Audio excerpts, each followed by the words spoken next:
I can tell you a little bit about what my experience across multiple clients. So I think the skill gap is very, very real. And it's something that ends up being a roadblock especially for insurance companies.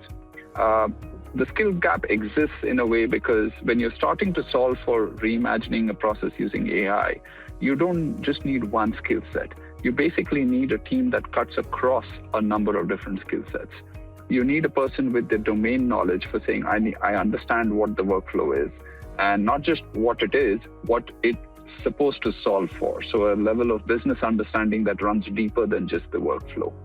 You need to have someone who's very conversant with the data, so has the ability to understand how's the data stored, what are the constraints around it. You need to have someone with regulatory expertise to understand what are the constraints from the regulator side. You need the technology chops to be able to say, here's what data systems I'm going to hit up against and bring that data together.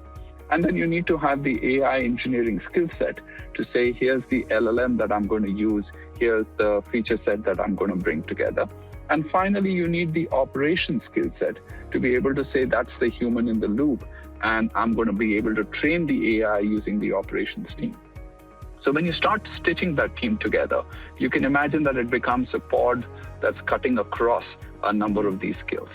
And it's very difficult in a company which is running BAU processes to find that dedicated team. Mm-hmm. So that's where we find that our clients turn to us to say, look, you have the ability to kind of bring flex resources. So can we lean on you to bring part or all of this particular skill set and bring it in certain cases with a platform that helps you to kind of build the AI or build the workflow for us over a period of time. And it's something that EXL is doing kind of pretty well with in terms of helping our clients with that demand.